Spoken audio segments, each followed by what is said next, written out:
100 years ago ended a war whose intensity and scale the world had never before seen. A war that involved more than 60 million soldiers around the globe. In this video, we retrace the origins, events and consequences of World War I.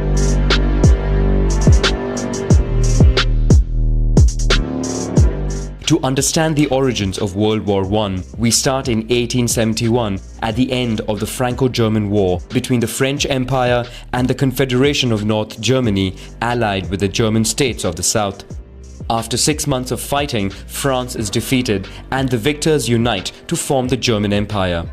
Alsace and Moselle are annexed to the new empire, frustrating the French side.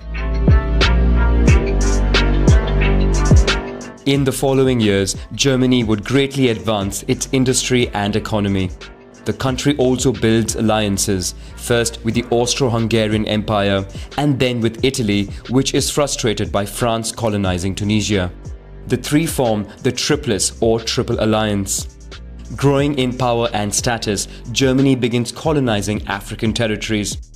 For its part, France allies with the Russian Empire and signs a secret pact of non-aggression with Italy, thus avoiding a second front in case of war. The British Empire fears the rise of the German army, more specifically of its navy. Britain comes out of isolation, moves closer to France and then to Russia. Together, they form the Triple Entente.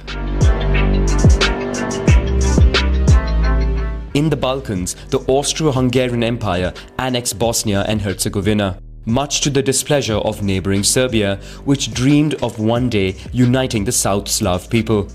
This project appeals to Russia, which diplomatically allies itself with Serbia. On June 29, 1914, a young Serbian nationalist from Bosnia murders the heir to the throne of Austria and his wife in Sarajevo. Austria-Hungary accuses Serbia of having organized the attack and, despite Russian threats, declares war the following month.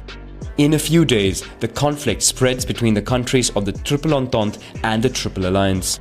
Only Italy remains neutral for the moment. The German plan is to overcome the French army, concentrated in the east, by planning an attack from the north. To achieve this, Germany invades Luxembourg and Belgium in violation of their neutrality in the conflicts. The French, British and Belgian armies are forced to retreat. Fearing the capture of Paris, the French government moves to Bordeaux, but the German army turns away from the city to continue surrounding the French army. They are then attacked on the flanks by the army of Paris, which forces them to retreat further north, marking the failure of the Schlieffen Plan. The new German objective is to take over the strategic ports of Calais, Dunkirk and Boulogne to cut British supplies. The inferior Belgian army cannot resist the German advance.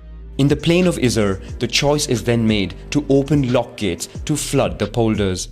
With the German army stopped in their tracks, the front line is etched out with the construction of 700 kilometers of trenches, stretching from the North Sea to Switzerland. With the war front lines stabilized in the west, Germany sent its troops to the east to fight against a Russian offensive, which puts pressure on Austria-Hungary. After some hesitation, the Ottoman Empire decides to support Germany in the war.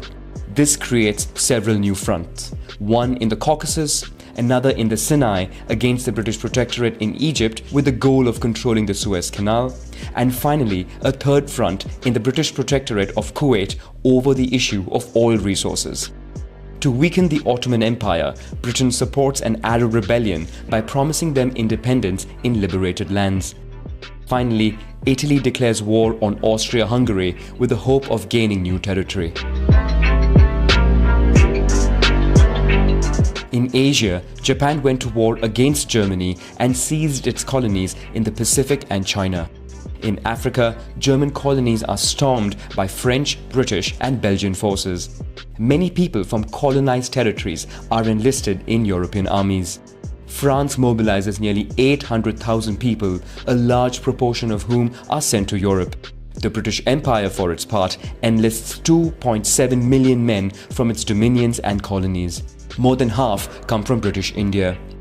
In the Balkans, Bulgaria goes back to war alongside the Central Empires. The country has a great territorial appetite and wants to expand in all directions. Serbia is attacked on two fronts and is quickly invaded. In the West, Germany continues with military innovations. It becomes the first to organize aerial bombardments carried out by Zeppelin airships. London and Paris are regularly attacked. The Air Force is initially used for tracking and reconnaissance, but planes are quickly fitted out with machine guns, resulting in the first aerial battles. In another first, Germany launches submarine wars in British territorial waters, sinking ships it encounters. Finally, in the trenches, both sides use toxic gases that cause many casualties. Despite some attempts to find breakthroughs, the front lines of war remain fixed, at great human cost. In the trenches, soldiers who survive the fighting are forced to live in harsh conditions. Mud, vermin, rats, and the smell of decaying corpses put their nerves to the test.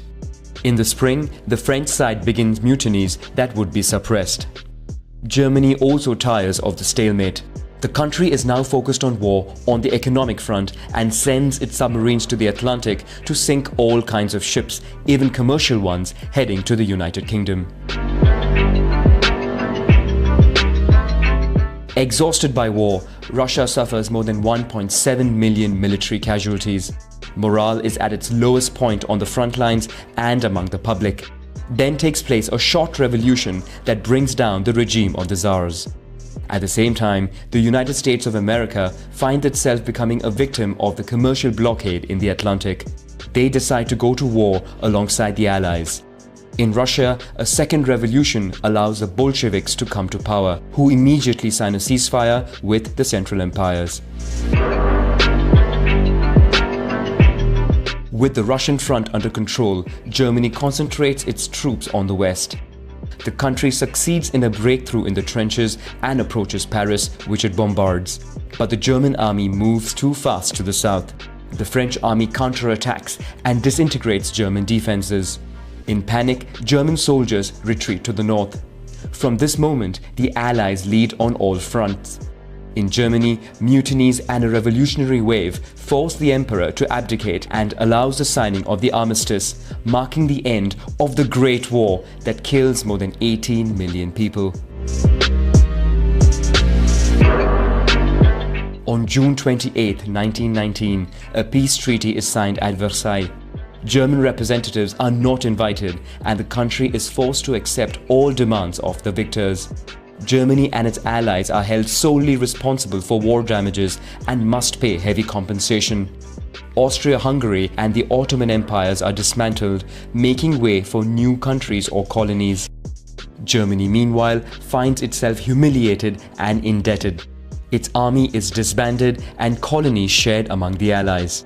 The country cedes roughly 15% of its territory to France, Belgium, Denmark and Poland, which is recreated. The only consolation is Germany remains largely intact due to no fighting on its territory and its industry is still standing. The humiliation imposed upon Germany already leaves it with a desire for revenge.